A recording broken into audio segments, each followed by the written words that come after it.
ओम श्री गुरवे नमः। ओम शांति शांति शांति।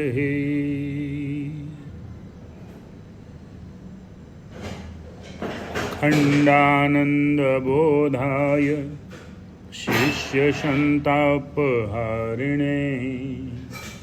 सच्चिदानंद रूपाय रामाय गुरवे नमः।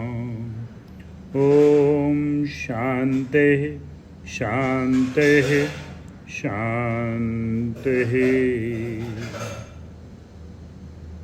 प्रणाम भगवान। भक्ति योग रहस्य स्वामी राम तीर्थ जी का ग्रंथ, जिसमें उपासना नामक अध्याय में बात चल रही थी राम के प्रति सच्चे उपासक का समर्पण बता रहे हैं कि हे राम, आप ही मेरे भूषण हैं, आप ही मेरे जीवन हैं, आप ही मेरे समुद्र उत्पन्न रत्न हैं। निरंतर मेरे ऊपर कृपा करने वाले आप में मेरा हृदय बड़े यत्न के साथ लग जावे, ऐसी उपासना कर रहा है, जो कि एक यजुर्वेद के मंत्र से बताया। अब आगे, सूर्य को 12 महीने तेज प्रकाश दे दिया मुफ्त में, हमको 8 पहर निज आनंद देते कंगाल तो नहीं हो चले। हे प्रभु, आप तो मुझसे 2 बातें नहीं निभ सकती। हे प्रभु, अब तो मुझसे 2 बातें नहीं निभ सकती। खाने पीने, कपड़े, कुटिया का भी ख्याल रखूं और दुलारे का भी मुख देखूं। चूल्हे में पड़े पहनना, खाना, जीना, मरना, क्या इनसे मेरा निर्वाह होता है? मेरी तो मधुकरी अर्थात रोटी हो तो तुम, कमली हो तो तुम, कुटी हो तो तुम, औषधि हो तो तुम, शरीर हो तो तुम और आत्मा हो तो तुम। शरीर आदि को रखना चाहते हो तो पड़े रखो, अकर्ता बन रहे हो। निकम्मे बैठे क्या करते हो, करो सेवा। आंख लगा के तुझसे न पलके हिलाएंगे, देखेंगे खेल हम तुम्हें आगे नचाएंगे। वयंग वशोम व्रते तव मनश तनुषु विभ्रत। यजुर्वेद। तुम्हारी खातिर है प्रभु, यह मन था तन ही बीच। ले लो अपनी चीज, बार बार फेंक दो अपने बेनाम पर। थाली भर भर कर हीरे जवाहराती तुझ पर वार वार कर फेंके गए।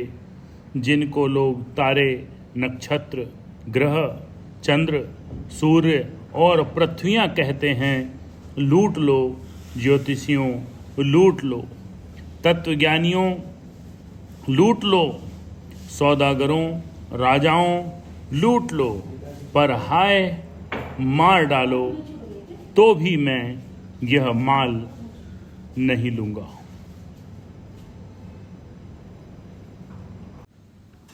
बहुत ही अच्छा कहा।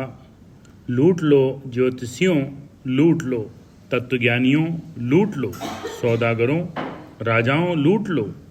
पर हाय मार डालो तो भी मैं यह माल नहीं लूंगा। डोली पर वार कर फेंका हुआ टका रुपया लूटना कोई और लोगों का काम है, मैं तो वही लूंगा, वही पर्दे वाला दुलारा प्यारा। अब एक उपासना का मंत्र दिया है। तासीर उस उपासना की होती है जो दिल से निकले। गले के ऊपर ऊपर से निकले हुए उपासना के वाक्य तो मानो मखौलबाजी हैं और परमेश्वर को झुठलाना है। जैसी चित्त की अवस्था होगी, सच्ची उपासना की वैसी सूरत होगी। विद्यार्थी मुमुक्षु की प्रार्थना अथर्ववेद से एक बड़ा मंत्र दिया है, जिसका अर्थ है, वेद स्वरूप वाणी का पालक आज मेघ आदि उत्पन्न करने के समय संपूर्ण चेतनात्मक वस्तु को अभिमत फल देने से पोषण करते हुए प्रतिदिन, प्रतिवर्ष, प्रतिकल्प, प्रति शरीर यथोचित घूमने वाले 3 और 7 संख्या वाले देवताओं के असाधारण सामर्थ्य अर्थात श्रुति, धारण आदि सामर्थ्य को, मेधा इत्यादि को चाहते हुए मेरे शरीर में धारण करें। 3 से पृथ्वी आदि तीनों लोक, उनके अधिष्ठाता अग्नि, वायु, आदित्य, सत्व, रजस, तमो गुण, ब्रह्मा, विष्णु, महेश्वर इत्यादि जो 3 संख्या युक्त हैं लिए जाते हैं। 7 से सप्त ऋषि, सप्त ग्रह, 7 मरुदगण, 7 लोक इत्यादि 7 संख्या वाले लिए जाते हैं। हे वाचस्पति देव, स्वरूप वाणी के पालक ब्रह्म अभिमत फल प्रदान करने के लिए अनुग्रह बुद्धि से युक्त हो बारंबार मेरे पास आइए। हे वशोस्पते, ग्राम पश्वादि, रूप धन के स्वामिन, आप में ग्राम आदि अनेक फल देने की शक्ति है, इसलिए हमसे इच्छित नाना प्रकार के फलों के संपूर्ण दान से निरंतर हम लोगों को सुख दीजिए। आपसे दिया हुआ ग्राम आदि मेरे ही पास रहे और गुरु से पढ़ा हुआ वेद शास्त्र आदि विस्मरण न हो, इसलिए उसके धारण करने के लिए मेधा दीजिए। हे वाचस्पते, इसी साधक जन में दोनों अर्थात सुनी हुई बात को धारण करने वाली मेधा और नाना प्रकार के भोगों के कारण ग्राम आदि संपत्ति को विस्तीर्ण कीजिए, अर्थात सब लोगों से मुझ में ही अधिक कीजिए। जिस प्रकार धनुष की प्रत्यंचा धनुष की कोटियों कानों को खींचती हैं, उसी प्रकार मुझे दोनों वस्तुओं को दीजिए, अर्थात वे न आना चाहें तो भी बलपूर्वक मुझे दोनों वस्तुओं को दीजिए, वरन वे न आना चाहें तो भी बलपूर्वक मेरे पास पहुँचाइए।